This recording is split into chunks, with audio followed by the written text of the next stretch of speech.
All right, get ready to dive in. AI music videos. That's our focus today. Yeah, fascinating stuff. And you've given us so much to work with.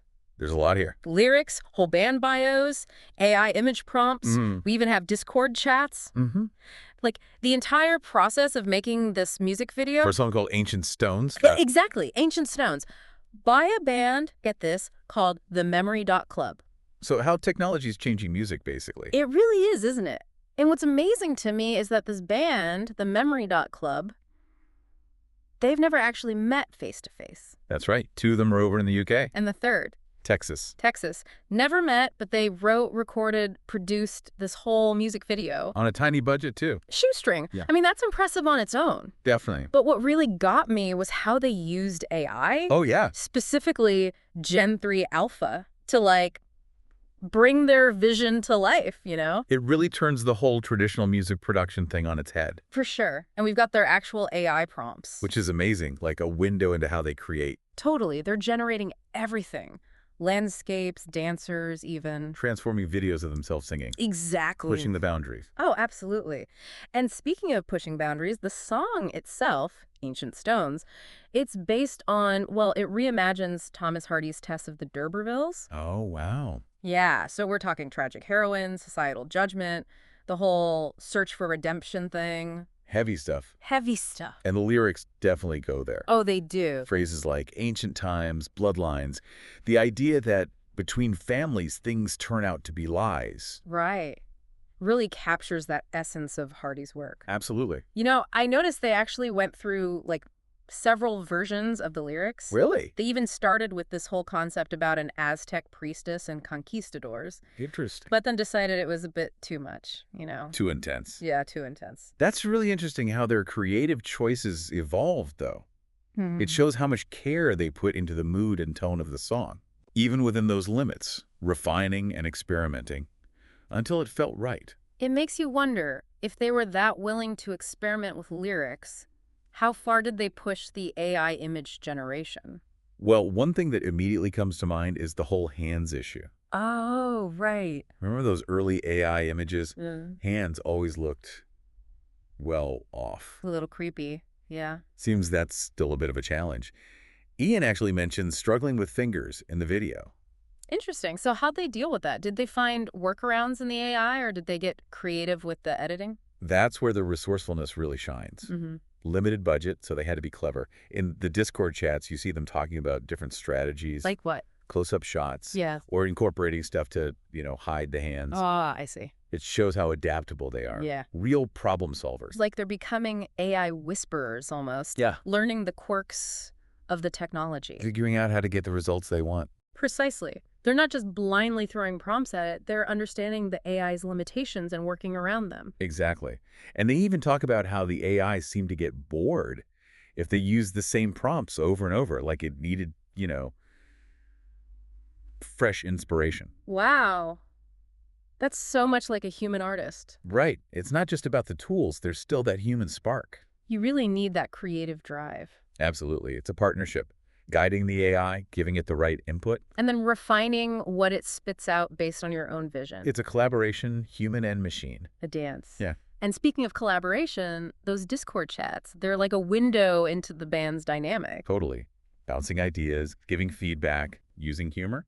Could be. Or maybe it's a commentary on the song's themes. Societal judgment, consequences. Interesting. It's subtle, but it adds this whole other layer to their work. And it shows they don't take themselves too seriously, which is refreshing. Definitely. Clearly passionate about the music, but having fun too. Yeah. Which brings us to another interesting point. How they approach the music itself. They're all multi-instrumentalists, right? Seems that way. Contributing different parts, different ideas. Like Lynn plays slide guitar. Bass, piano. Duncan's on guitar and vocals. Ian does percussion, harmonies, overall production. Wow. They each bring something unique. For sure. And they experiment with different genres. Ian even talks about adding a beat-driven feel and menacing arps. Menacing arps? Yeah, unexpected, considering the source material. Definitely. And don't forget the extended break at the end. inspired by house music, Oh, right. They're not sticking to just rock or pop. pulling from all over the place to create something new. They also mentioned Submit Hub in the Discord chats. The MidHub. It's a platform. Musicians use it to submit their music to blogs, playlists, radio stations. Listen, They're discussing this genre analysis for Ancient Stones. Apparently, it's somewhere between pop rock, alternative rock, and indie rock. with a 6% disco influence. Don't forget the disco. Wow, okay. So Submit Hub, it helps independent artists like the Memory Club get their music heard. Yeah. And the genre analysis helps them target the right outlets for their sound That 6% disco could be strategic then. to reach a new audience. Yeah. Smart. Very clever. It shows how much they're thinking about getting their music out there. So, unique sound, this AI music video in the works. Mm-hmm. But what about their overall goals? What are they hoping to achieve with all of this? From the Discord chats, from their press release drafts, a few key things stand out. First, they want people to hear their music. Of course. It's not just for them. They want to connect with people who will appreciate their sound, their visuals. Definitely. And they're trying to change perceptions, right, of what amateur musicians can do and how AI can be used creatively. Yeah. They're not using AI as a gimmick.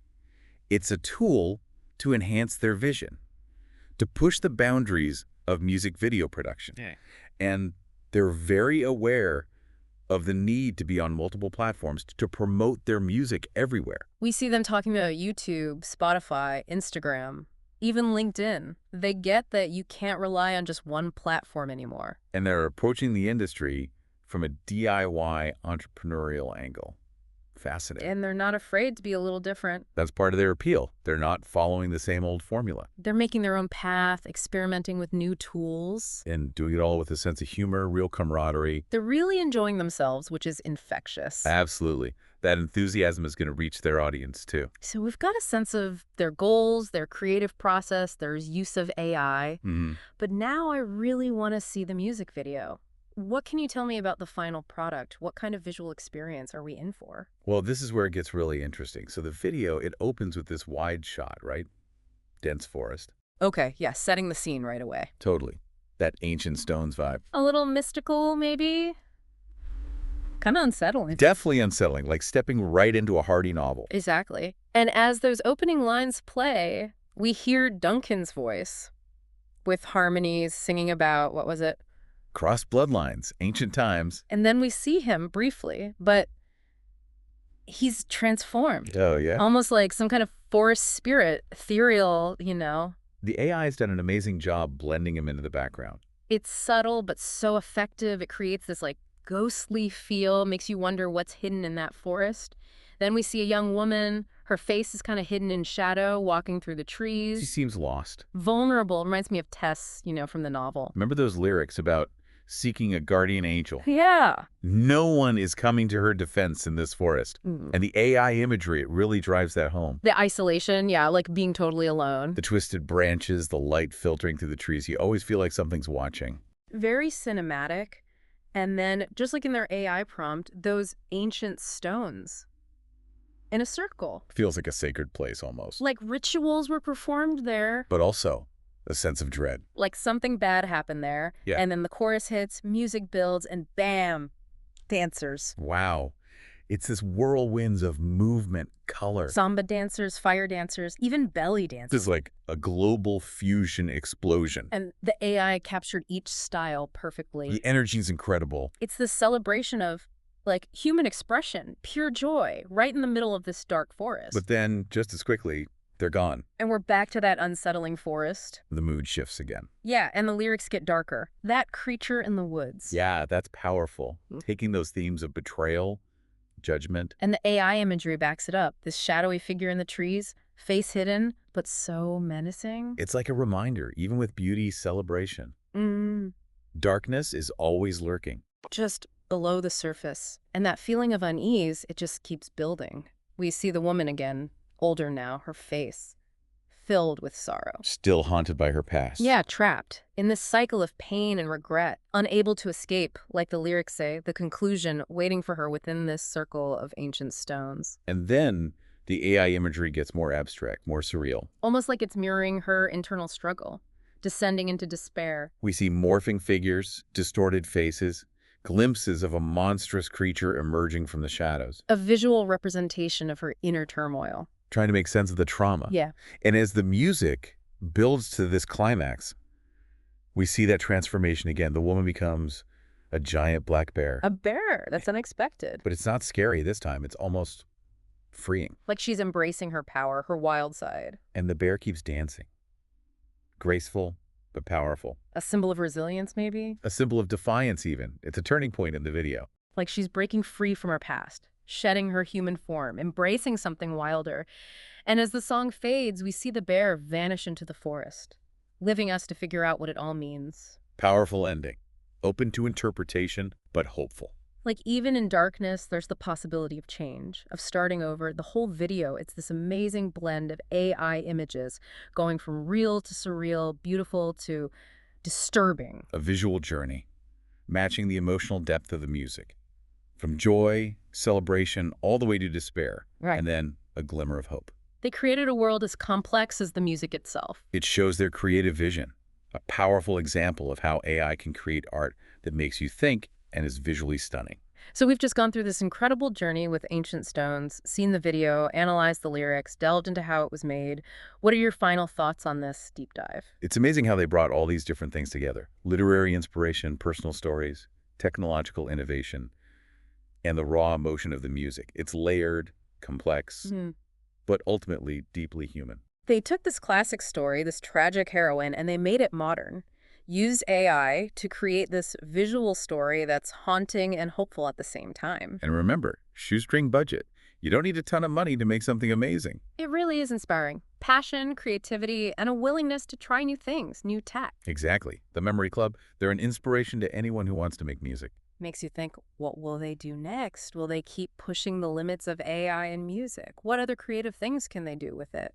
That brings up a really interesting question. We've seen how they used AI to create the video. Yeah. But what if we flipped it around? Instead of humans using AI to create art, what if the AI was the audience? Whoa. You mean like showing this video to an AI, seeing how it reacts? Exactly. AI can process visual stuff now, even understand it to a point. But could it get the nuance, the symbolism, the artistic choices, the Memory Club made in Ancient Stones? That's wild. We always think about how we interpret art, but what about an AI? Would it see the same things, feel the same emotions? And even more interesting, could it give us a totally different perspective? Maybe it would pick up on patterns, symbolism that we as humans missed. It's like holding up a mirror to our own creativity, seeing it through the eyes of artificial intelligence. And who knows? Maybe those AI insights could even lead to new kinds of art. This back and forth between human and machine creativity. The future of music. It really is. And with the Memory Club, we see how endless the possibilities are. This has been an incredible deep dive. We started with a song inspired by a classic novel, and now we're talking about AI, music videos, and even AI as an audience for art. It's been a journey, for sure. Creativity, technology, that whole changing relationship between humans and machines. And we end up with more questions than answers, which is exciting. It makes us want to learn more, explore more, see where this all goes. And that's what great art does, right? It challenges us, it inspires us, it makes us look at the world in new ways. So thank you for joining us on this deep dive into Ancient Stones. It's more than just a music video. It's a testament to human ingenuity and the incredible potential of AI. Keep exploring, keep creating, and keep asking those big questions. Until next time.